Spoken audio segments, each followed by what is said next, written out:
बिस्मिल्लाहिर्रहमानिर्रहीम। अस्सलाम वालेकुम व्यूअर्स। आज हम बनाएंगे बीफ मसाला कोफ्ते, जो कि बहुत ही टेस्टी बनते हैं और बनाने में इंतहाई आसान। तो एक बार इन्हें बनाकर ज़रूर ट्राई कीजिएगा, आपको बहुत पसंद आएंगे। तो शुरू करते हैं अपनी रेसिपी को। तो मैंने आधा किलो बीफ का कीमा लिया है। आप चिकन का भी ले सकते हैं और चाहें तो मटन का भी ले सकते हैं।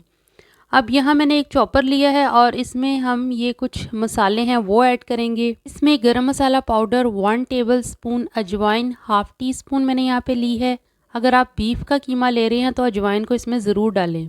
कोरिएंडर पाउडर 1 टेबल स्पून, हल्दी पाउडर 1 टीस्पून और सुर्ख मिर्च पाउडर 1 टेबल स्पून और साबुत सूखा धनिया मैंने 1 टेबल स्पून लिया है यहाँ पर। नमक हस्बे ज़रूरत ले सकते हैं, मैंने यहाँ पर 1 टेबल स्पून लिया है।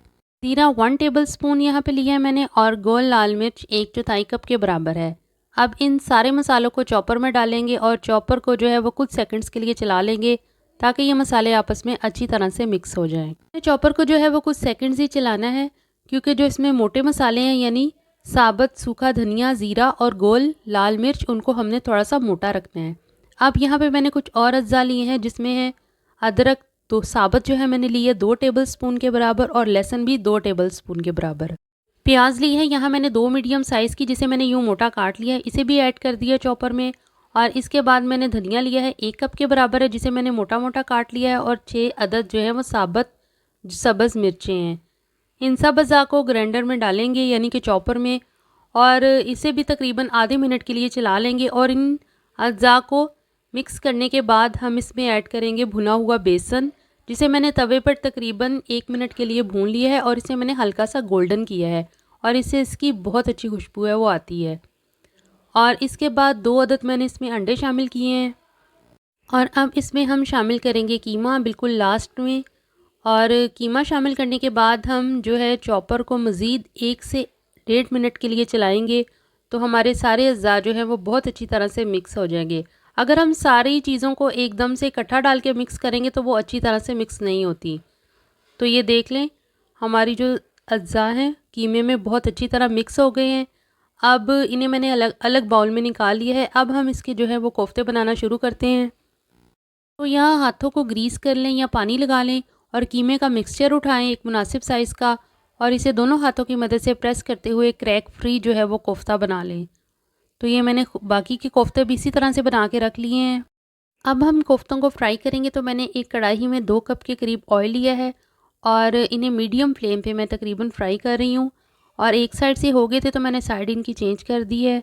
तो अब ये दोनों साइड से तकरीबन ऑलमोस्ट डन है, तो इन्हें निकाल लेते हैं। अगर आप कोफ्ते फ्राई ना भी करें, ऐसे ही इन्हें ग्रेवी में डाल दें यानी कच्चे ही, तो तब भी ये नहीं टूटेंगे और बहुत ही ज़बरदस्त और अच्छे बनेंगे। अब हम कोफ्तों की ग्रेवी बनाएंगे यानी इसका सालन तैयार करेंगे।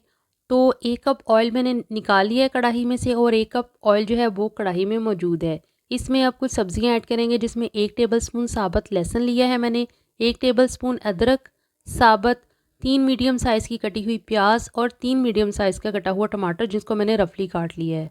सारी सब्जियों को ऑयल में फ्राई करेंगे। पहले तो ये पानी छोड़ती हैं और उसके बाद इसी ऑयल में ये पानी जो है वो खुश्क हो जाता है और इनका कलर जो आप देख रहे हैं इस टाइम कि हल्का सा गोल्डन कलर में आ जाएगा, तो हम इन्हें निकाल लेंगे और ठंडा होने पर हम इन्हें जो है वो ब्लेंडर में डालकर ब्लेंड कर लेंगे। अब इन सारी सब्जियों को मैंने ब्लेंड कर लिया है। अब इसे ऑयल में ऐड करेंगे। अब इसमें हम डालेंगे कुछ मसाले और, जिसमें 1 टीस्पून मैंने लिया है सुर्ख मिर्च पाउडर और हाफ़ टी स्पून मैंने इसमें लिया है कोरिएंडर पाउडर यानी सूखा धनिया का पाउडर और हाफ़ टी स्पून इसमें मैंने लिया है हल्दी पाउडर और 1 टीस्पून के बराबर इसमें मैंने लिया है नमक। नमक हस्बे ज़रूरत है, आप अपनी पसंद से या अपनी मर्ज़ी के मुताबिक इसमें कम या ज़्यादा कर सकते हैं। अब यहाँ ग्रेवी को भूनेंगे और इसमें जो ऑयल है वो सेपरेट हो जाएगा और बहुत अच्छी सी ये दानेदार सी ग्रेवी हमारी बिल्कुल रेडी हो जाएगी। तो इसमें हम कोफ्ते ऐड कर देंगे। कोफ्तों को हम यहाँ पे तकरीबन मीडियम फ्लेम पे जो है इन्हें भूनेंगे और इस दौरान अगर पानी की ज़रूरत हो यानी मसाला आपको लगे कि नीचे लग रहा है, तो आप इसमें थोड़ा थोड़ा पानी ऐड करते जाएं और तकरीबन इन्हें 5 मिनट तक हम भूनेंगे। 5 मिनट भूनने के बाद कोफ्तों को इसमें हम हस्बे ज़रूरत यानी जितना हमने सालन बनाना है, अगर शोरबा बनाना है तो उस हिसाब से पानी ऐड कर दें, मसाला बनाना है तो आप उस हिसाब से जो है इसमें पानी ऐड कर दें। तो 20 से 25 मिनट हल्की आंच पे पकाने के बाद जो हमारे कोफ्तों का सालन है वो बिल्कुल रेडी है। अब हम इन्हें जो है वो डिश आउट कर लेते हैं। तो हमारे मज़ेदार बीफ के कोफ्ते बिल्कुल रेडी हैं।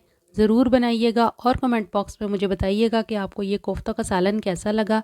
आप इन्हें पूरी के साथ खाएँ, नान के साथ खाएँ, चावलों के साथ खाएँ तो ये बहुत ही अच्छे लगेंगे। तो हम इन्हें चपाती के साथ खा के देखते हैं और ये बहुत ही सॉफ्ट बने हैं। मैं आपको दिखा देती हूँ कि ये कितने सॉफ्ट बने हैं। और हमारे कोफ्ते जो हैं ये देख लें आप कि बिल्कुल भी नहीं टूटे, ना इनमें कोई क्रैक आया है। तो ये माशाल्लाह से बहुत ही ज़्यादा सॉफ्ट बने हैं।